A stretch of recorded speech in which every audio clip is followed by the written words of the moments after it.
Section 3.2, Quadratic Functions. In this section, we'll recognize characteristics of parabolas, understand how to graph a parabola is related to its quadratic function, find a quadratic function's minimum or maximum value, and finally solve problems involving a quadratic function's maximum or minimum value. So a quadratic function always has a graph that comes in the shape of a parabola. General features of the parabola that we're always interested in. We're interested in the x-intercepts. That's where the parabola crosses the x-axis. So for example, this parabola would have x-intercepts at 1.5 and 4.5. We're also interested in the y-intercept.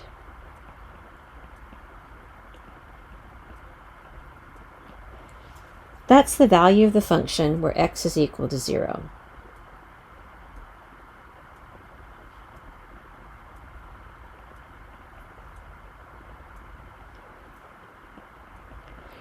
We can't see the y-intercept in this graph. It comes off the screen. And finally, the third feature that we're interested in a parabola is the vertex.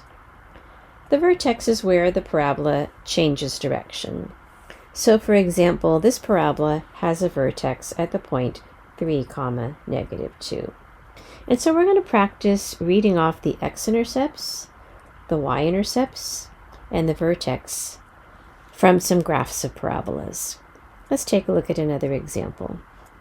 So here's another example. If we take a look at the x-intercepts,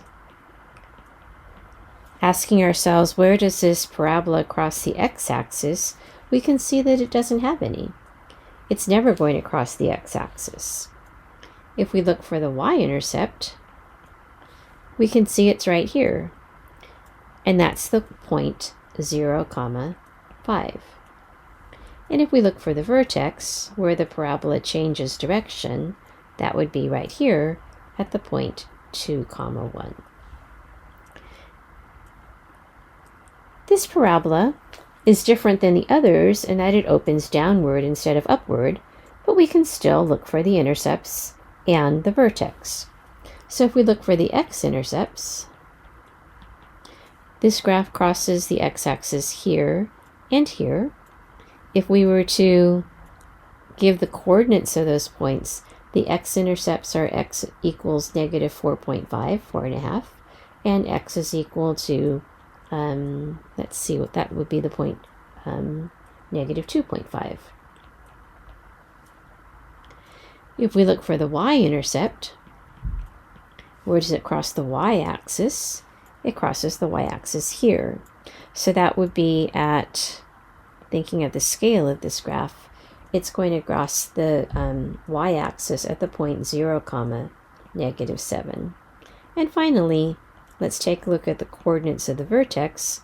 Here's the vertex, and that's the point -3, 2. And so those are the important features of this parabola. It's pretty easy to find the intercepts and the vertex when you're given the graph of the parabola. But what if you're given the equation of the parabola? Well, that takes a bit more work. So here's a parabola. Y is equal to x squared plus 4x plus 3. So this is a quadratic function. Its graph is going to be a parabola. Let's talk about finding the x-intercepts. Now, we've done that from a picture looking at the x-intercepts. And what is true about the x-intercepts is those are the points where the value of the function is equal to 0. So the x-intercepts happen where the function value is equal to 0. In this case, it's written as y. So we need to solve this equation. 0 is equal to x squared plus 4x plus 3. Now you may remember, to solve a quadratic equation, what we should do is we should hope that it's easy to factor, but if it's not, we'll use the quadratic formula. So we're going to start by doing some factoring, but then later in the lesson, we'll review the quadratic formula. This one's pretty easy to factor. This one's going to factor as x plus 3, x plus 1. We could just check that for a moment 3x plus 1x is 4x, so all of the signs are great. And then to solve it, remember what you do is you take each of the factors and set them equal to 0. So one equation that we'll solve is x plus 3 equals 0. In other words, x is equal to negative 3. And the second equation that we're going to solve is the other factor equal to 0. So x plus 1 is equal to 0. In other words, x is equal to negative 1. So the x-intercepts of this equation would happen where x is equal to negative 3 and x is equal to negative 1. To find the y-intercepts, let's take a look at a graph of a y-intercept. Remember, what is a y-intercept? Oh, oops, that's not the y-intercept. Let's try that again. To look for a y-intercept, what is that point? That's the point where we have the function value where x is equal to 0. So to find the y-intercept, we simply have to find f of 0. So in this case, y would be equal to 0 squared plus 4 times 0 plus 3. In other words, y is equal to 3. So the x-intercepts of that parabola are at negative 3 and negative 1. And the y-intercept of that parabola is at y is equal to 3. Let's try another example. Find the x and y-intercepts of the parabola with equation y equals x squared minus 2x minus 24.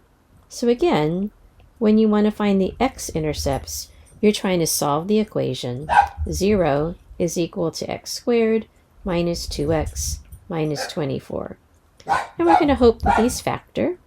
So x minus 6x plus 4. Let's just double check that. Negative 6x plus 4x is negative 2x. That's good.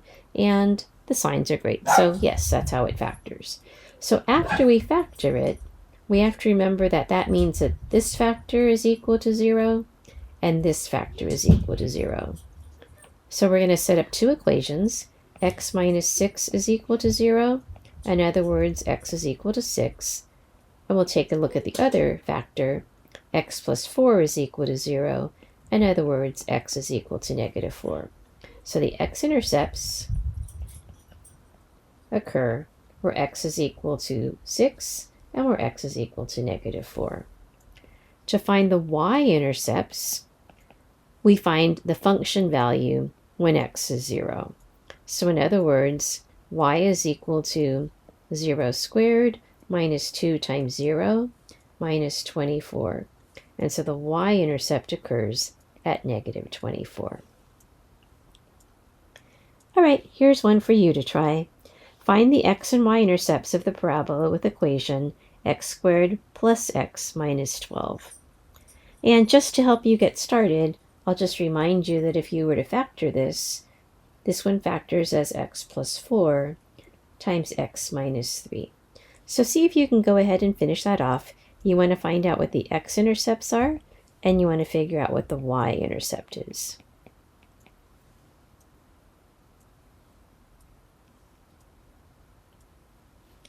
Okay,